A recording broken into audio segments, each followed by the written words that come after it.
প্রতিদিন ভালোবাসার নতুন নতুন গল্প পেতে চ্যানেলটি সাবস্ক্রাইব করে পাশে থাকা বেল বাটনে ক্লিক করুন। একটু জোরে জোরে দাও না। উফ, ভালো করে না দিলে তো কাজ হবে না। আরো জোরে দিলে তো ফেটে যাবে, তখন তো সমস্যা হয়ে যাবে। ফাটবে কেন? এটা কি বেশি চাপ নিতে পারে না? রাবার জাতীয় জিনিস, এটা বেশি চাপ দিলে তো ফেটে যাবে। এটা বেশি চাপ নিতে পারবে না। এটা তো বেলুনের মতো, এটা তো রাবার না। তুমি জোরে দাও। তুমি আসলেই বোকা তো। এটি বেলুন, ওকে এটাতে বেশি চাপ দিলে ফেটে যাবে, আর ফেটে গেলে আসল ঝামেলায় পড়বো আমি। ওরে তাই? এটা ফেটে গেলে বুঝি কিছু হবে না? আমি এমনি এমনি ছাড়া পেয়ে যাব। তোমার তো কোনো ঝামেলা নেই, তোমার আর কি সব দোষ আমার উপর দিয়ে কেটে পড়বে। উফ, এত কথা বলো না, ভালো করে কাজটা করতে দাও তো। আয়ান কথাটা শেষ করতেই নিজের কাজটা করতে লাগলো। নীলা আয়ানের দিকে একদৃষ্টিতে তাকিয়ে সবটা দেখে চলেছে। এতক্ষণ বকবক করে আয়ানের মাথা খেয়ে নিয়েছে নীলা। নীলা আর আয়ান, তাদের দুজনের মাঝে আছে দীর্ঘ 2 বছরের ভালোবাসার সম্পর্ক। আজ তারা রুম ডেটে এসেছে। নীলা আর আয়ানের আগেও অনেকবার রুম ডেট করেছে, এটা তাদের নতুন কিছু না। আর আয়ান যেই বাড়িতে থাকে সেই বাড়িতে আয়ান ছাড়া আর কেউ থাকে না। আয়ানের বাবা মা দুজন লন্ডনে থাকে। শুধুমাত্র আয়ান তার বাবা মাকে ছেড়ে নিজের দেশে পড়ে আছে। আয়ানের বাবা মা অনেকবার চেষ্টা করেছে তাদের ছেলেকে তাদের কাছে রাখার, তবে আয়ান কোনোভাবেই তাদের কাছে গিয়ে থাকে না। নিজের দেশ আর নীলা, এই দুটো কারণে আয়ান পড়ে আছে এখানে। আয়ান আরো একটু জোরে চাপ দিতেই ধপাস করে বেলুনটা ফুটে গেল। বেলুন ফেটে যেতেই নীলা চিৎকার করে উঠল। নীলার চিৎকারে শুনে আয়ান হকচকিয়ে উঠল। এমন করে কেউ চিৎকার করলে যে কেউ ভয় পেয়ে যাবে। আয়ান নীলার দিকে তাকিয়ে কৌতূহলী কণ্ঠে বলতে লাগলো, কি হয়েছে? এমন করে চিৎকার করে উঠলে কেন? তো কি করব? তুমি তো বেলুনটা ফাটিয়ে ফেলেছো। এখন আমার কি হবে? তোমার কি হবে মানে? বেলুন ফেটেছে তো কি হয়েছে, নতুন বেলুন নিয়ে নিব নে। না, এমনটা হতে পারে না। তুমি জানো এই বেলুনটা এসে আমার ছোট ভাই না দেখতে পেলে কি করবে? কি করবে?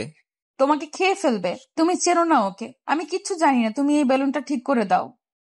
আমি কি করতে ঠিক করব? তুমি তো বললে আয়ান জোরে দাও জোরে দাও, আমি তো বলে দিলাম জোরে দিলে ফেটে যাবে। আমি বললেই তুমি দিবে, তা না হলে এখন আমি বলছি এটাকে ঠিক করে দাও। তাড়াতাড়ি করো, নিলয় চলে আসছে তো। নীলার কথা শুনে আয়ান এক দৃষ্টিতে নীলার দিকে তাকিয়ে আছে। এমনিতেই সব সময় নীলা নিজের সাথে করে তার ছোট ভাইকে নিয়ে আসে। আয়ানেরও ভালো লাগে নিলয় থাকলে, তবে আজ নিলয় তার সাথে করে একটা বেলুনও নিয়ে আসে, আর যেটা নিলয় আয়ানকে ফোলাতে বলে ওয়াশরুমে চলে যায়। নীলা আর আয়ান গল্প করতে করতে কখন সেই বেলুনে জোরে ফু পড়ে গেছে খেয়াল করতে পারেনি, যার ফলে বেলুনটা ফেটে যায়। আয়ান নীলার দিকে তাকিয়ে থাকতেই নীলা অয়নকে উদ্দেশ্য করে চরম বিরক্তি নিয়ে বলতে লাগলো, কি হলো? এমন হা করে তাকিয়ে আছো কেন? আমি কিছু বলেছি? তুমি কি ঝামেলা করতে চাও? এমন করে বলো না গো, আমি শান্তিপ্রিয় মানুষ। আমি কোনো ঝামেলা করতে চাইবো বলো আমায়? তাহলে হাদারামের মতো বসে আছো কেন? তাড়াতাড়ি কিছু একটা করো, তা না হলে নিলয়ের হাত থেকে তোমার কোনো মুক্তি নেই। এমন করে ভয় দেখাও কেন? তোমরা দুই ভাই বোন আমার সাথে কি শুরু করে দিয়েছো? আমি কোথায় যাই এখন? আসল কাহিনী হবে একটু পরেই, তখন আমার কোনো দোষ দিতে পারবে না, বলে দিচ্ছি আমি। নীলার কথা শুনে আয়ান রীতিমতো ঢোক গিলতে লাগলো। সত্যিই নিলয় সেই রকম ফাজিলের সাথে সাথে অনেক খাট তেরা।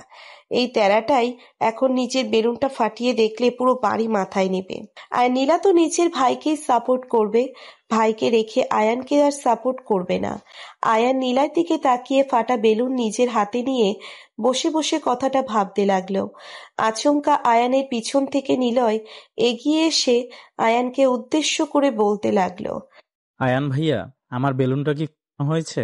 নিলয় আয়ানের হাতের দিকে তাকাতেই চমকে উঠল। নিজের ফাটা বেলুন আয়ানের হাতে দেখে নিলয় চিৎকার করে কাঁদতে লাগলো। নিলয়ের কান্না দেখে আয়ান নিলয়কে নিজের কোলে বসিয়ে নিলয়কে উদ্দেশ্য করে বলতে লাগলো, ভাইয়া কান্না করো না, আমি তোমার জন্য এমন অনেকগুলো বেলুন নিয়ে আসবো। না না, আমার চাই না। আমার ওই বেলুনগুলোই চাই, আর কোনো বেলুন দিলে হবে না। ভাইয়া প্লিজ, এমন করে না। এটা তো ফেটে গেছে, আমি তোমার জন্য ভালো দেখে বেলুন এনে দিব। অনেকগুলো বেলুন, তুমি জাস্ট গুনে শেষ করতে পারবে না। সত্যি তো? তুমি আমায় ঢপ দিচ্ছ না তো? আরে শালা আমি তোমায় কেমন করে ঢপ দিব? তুমি আমার 10টা না 5টা না একটা মাত্র আদরের শালা। তোমার ঢপ দিলে চলে? তোমার জন্য সত্যি নিয়ে আসবো। আয়ানের কথা শুনে নিলয় অনেকটা দম নিল। নিলয় বড্ড চঞ্চল একটি ছেলে, একদণ্ড এক স্থানে স্থির থাকে না। নিলয় আবারও চলে যায় রুম থেকে। নিলয়কে শান্ত করার কৌশল দেখে নীলা মুচকি হেসে আয়ানকে উদ্দেশ্য করে বলে, বাবা, আপনি দেখি ভালোই মানুষকে বোকা বানানো শিখে গেছেন। আমি কাকে বোকা বানালাম? আমি তো সত্যি কথা বলেছি। আর তুমি জানো না, নীলয়ের জন্য আমি কিছু নিয়ে আসি বললে সেটা আনি কি আনি না? সেটাই তো। আপনি সকলকে এত সুন্দর করে কি করে মানাতে পারেন, আমায় একটু বলবেন তো? এই ফাইজলামি করো না, পরে সত্যি সত্যি আবার কি না কি ফাটাতে হয়। নীলা কথাটা বলতেই আয়ানের দিকে এগিয়ে এসে আয়ানের কাঁধের উপর নিজের হাতজোড়া তুলে দিল। আয়ান নীলার চোখের দিকে তাকিয়ে আছে, হয়তো বোঝার চেষ্টা করছে এই চোখের ভাষার মানে। আয়ানের কথার বিপরীতে নীলা আয়ানকে উদ্দেশ্য করে বলল, কি ফাটানোর কথা বলছো? একটু সহজ ভাষায় খুলে বলো না। আমি তো এমন করে বদলে কিছুই বুঝতে পারবো না। তোমায় এত কিছু কেন বুঝতে হবে? এত কিছু বোঝার প্রয়োজন নেই। ফাইজলামি বন্ধ করে কিছু খাবে কিনা বলো। আমি যেটা খেতে চাই সেটা দিবে। নীলার মায়াবী কণ্ঠস্বরটা শুনে আয়ানের মনের মধ্যে একটা খুশির শিহরণ বয়ে গেল। আয়ানও এমন কিছুই চাইছে, ওই ঠোঁটের মিষ্টি স্বাদ, ভালোবাসায় নিজের আপন করে নেওয়ার ইচ্ছেটা আয়ানের মনের মধ্যে বিরাজ করছে। আয়ানও চাইছে নীলাকে নিজের বুকের সাথে মিশিয়ে নিয়ে নীলার মাঝে হারিয়ে যেতে। আয়ান নীলার হাতটা ধরে নীলাকে নিচের দিকে টেনে নিতেই দুম করে নীলা আয়ানের বুকে চলে আসে। আয়ানের বুকে এসে নীলা শক্ত করে আয়ানকে জড়িয়ে ধরে। আয়ান নীলাকে নিচের বুকে পেতেই অসম্ভব শান্তি অনুভব করতে লাগলো। নীলা আয়ানের শার্টের বাটনের উপর দিয়ে আয়ানের বুকের উপর হাত দিয়ে আছে। আয়ানের বুকে হাত রেখে নীলা আয়ানের বুকে লোমগুলো নিয়ে খেলা করছে। আয়ান নীলার কোমরে হাত বুলিয়ে দিচ্ছে। কিছু সময় এমন হাত বুলিয়ে দিতেই নীলা আয়ানকে উদ্দেশ্য করে বলতে লাগলো, সারাদিন কি হাত বুলিয়ে যাবে নাকি? আর কিছু করবে না? আর কি করব? জানো না কি করবে? তোমার মধ্যে একটু রোমান্টিকতা নেই। জানো গার্লফ্রেন্ড বয়ফ্রেন্ড একসাথে থাকলে কত কিছু করে। না, তা তো জানি না, কারণ আমি তো এর আগে কখনো কারোর সাথে রিলেশন করিনি, আর না কারোর সাথে পার্সোনালি আলাদা কোথাও ডেটে গিয়েছি। তাই জানি না আমি কি করতে হয়। আয়ানের কথায় নীলা ভীষণ রেগে যায়। আয়ানের কথা মতো এটাই বোঝা যায় যে নীলা আরো অনেক রিলেশন করেছে, আর নীলা জানে কি কি করতে হয়। নীলা রেগে আগুন হয়ে গিয়ে আয়ানকে উদ্দেশ্য করে ভীষণ কর্কশ কণ্ঠে বলতে লাগলো, তার মানে তোমার মনে হয় আমি এর আগে অন্য কারোর সাথে রিলেশন করেছি, এইটাই তো বলতে চাও? যে আমি আরো ছেলের সাথে রুম ডেটে গিয়েছি, তাই না? ও মা, আমি এটা কখন বললাম? আর তাছাড়া তো আমি জানি তুমি আসলে কেমন মেয়ে, আর তোমায় নিয়ে আমার কোনো সন্দেহ নেই, বিশ্বাস করো। হয়েছে আয়ান, আমি জানি তুমি কি বলতে চেয়েছো আর কি বলেছো। মানে আমি এতটাই খারাপ হয়ে গেছি তোমার কাছে যে তুমি আমায় নিয়ে এই কথাটা বলতে পেরেছো। আরে পাগলি আমার, তুমি শুধু শুধু আমার উপর রেগে যাচ্ছ। আমি তোমাকে নিয়ে কেন বাজে কথা বলবো বলো আমায়? আমি তো জানি না বলে তোমায়।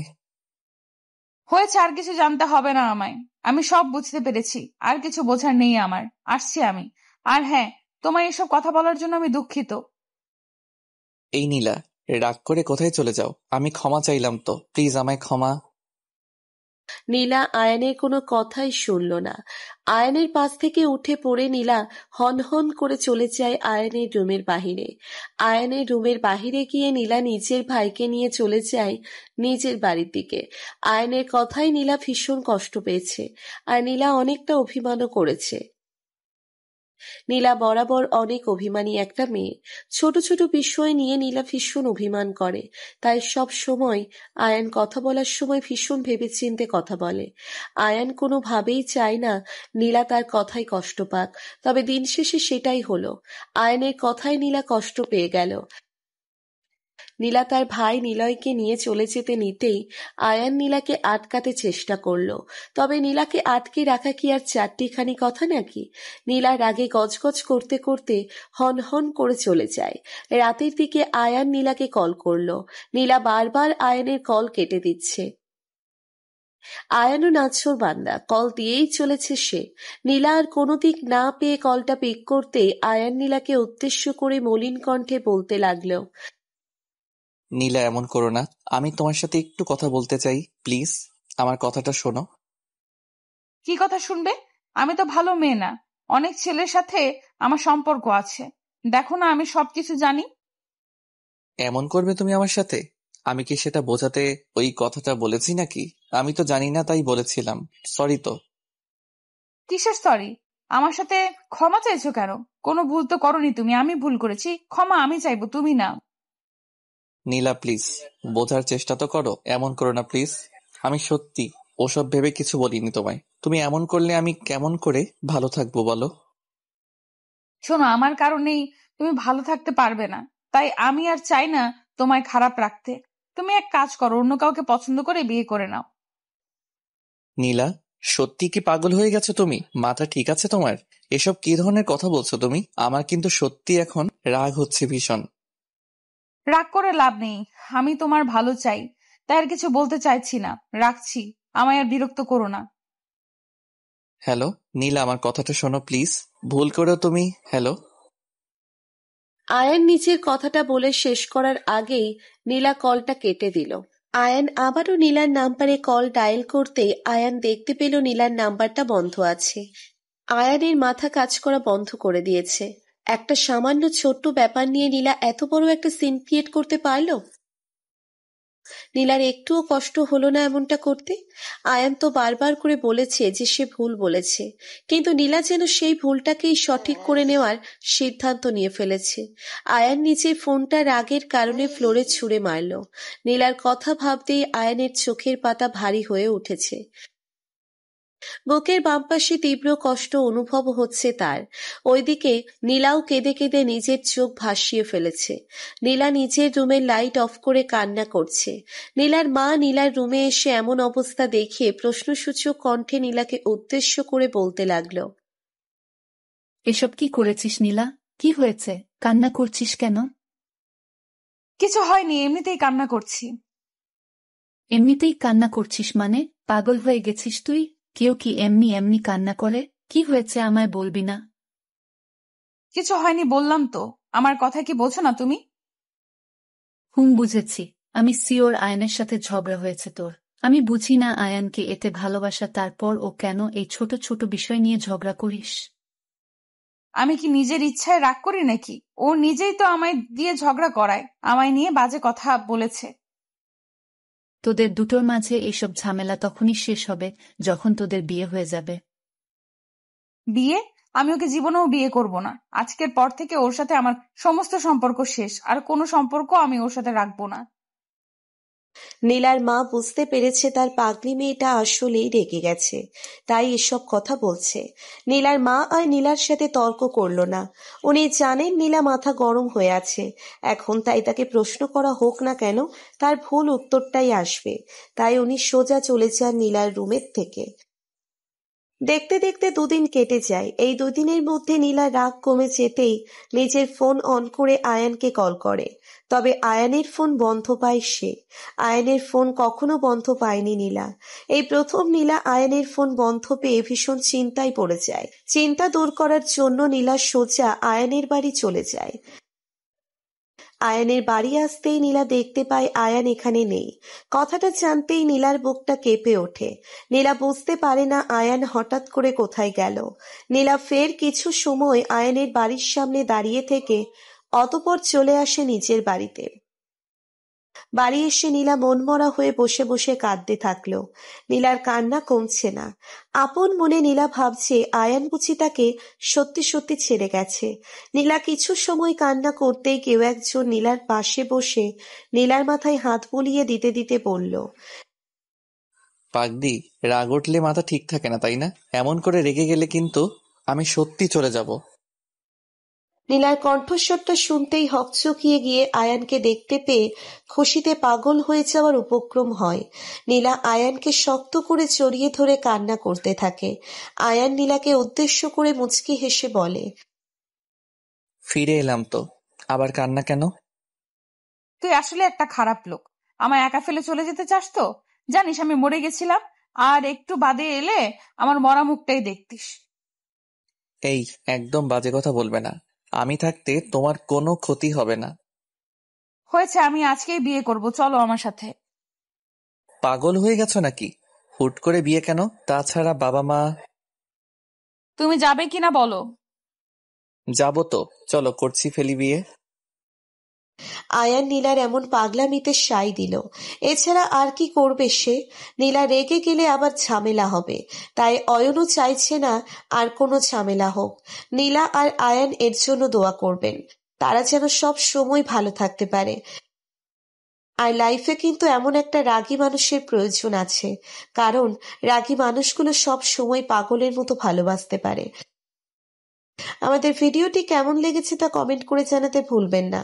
আর ভিডিওটি যদি ভালো লেগে থাকে তাহলে একটি লাইক করুন আর সাবস্ক্রাইব করে আমাদের পাশেই থাকুন। ধন্যবাদ সবাইকে আমাদের পাশে থাকার জন্য। আল্লাহ হাফেজ।